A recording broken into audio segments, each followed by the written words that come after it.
In Washington, our colleague Mariama Diallo sat down with Senegal's ambassador to the United States, His Excellency Cheikh Niang. He says Senegalese officials are anxious to meet with the U.S. president.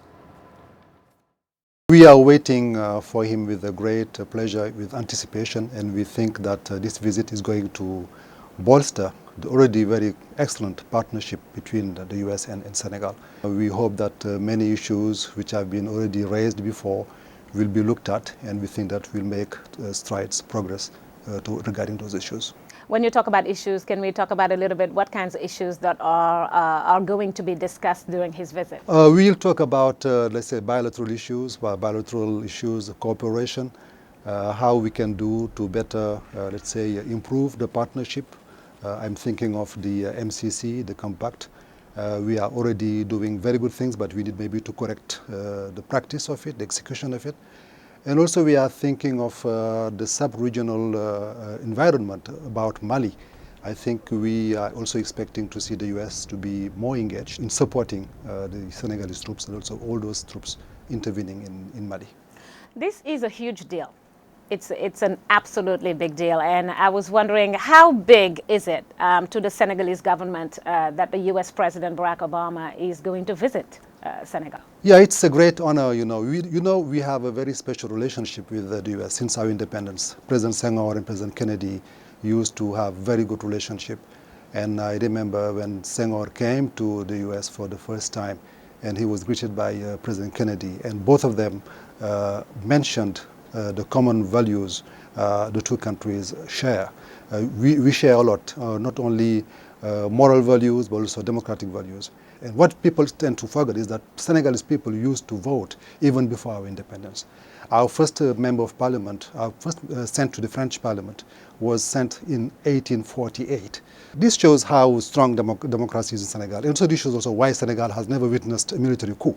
It is actually the only West African country which has never witnessed a coup. Let's talk about what's going to happen. He's going to spend 2 nights in Senegal. What kinds of stuff will be expected of him, or what will he be doing? The activities which will be developed there are linked to the fact that Senegal has, let's say, its own image as a very democratic country. We will have a forum with the civil society, because we think that to have strong institutions, it's also very important for the civil society to be involved and to play its role. If you look at what happened in Senegal during the 3rd term of President Wade, if the civil society was not strong enough, determined enough, maybe he would get his way. There will be also a meeting of ministers of justice ministers of Africa. Cooperation is not only political, so it has also an economic part. There will be also a forum on agribusiness in Senegal. Well, what are your expectations like? What do you hope that his trip does when he leaves Senegal? I'm sure during 2 days Senegal will be, let's say, the spotlight of in so many countries, will be watched by millions of people, but also will be watched by investors. The mere fact that he's going to Senegal shows that this is a very reliable country. And already I can tell you, we are getting so many calls right now at the embassy of investors wanting to come to visit Senegal and to invest in Senegal. We can see that surge. So this shows that something very important will happen in the wake of this visit. A lot of Africans thought that he did not do much during his first term.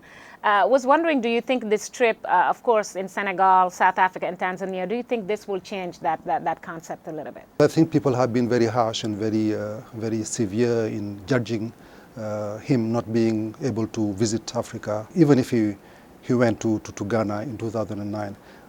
People have had to understand that let's say the situation in the US was such that he couldn't indulge in those visits. He had 2 wars to end, and the economic crisis was so acute. So I think it was understandable for us that he should first of all try to deal with what he's living here before doing. I think now time is ripe for him to go, and he's making the right decision to come. Well, that was the Senegalese ambassador to the United States speaking with VOA's Mariama Diallo.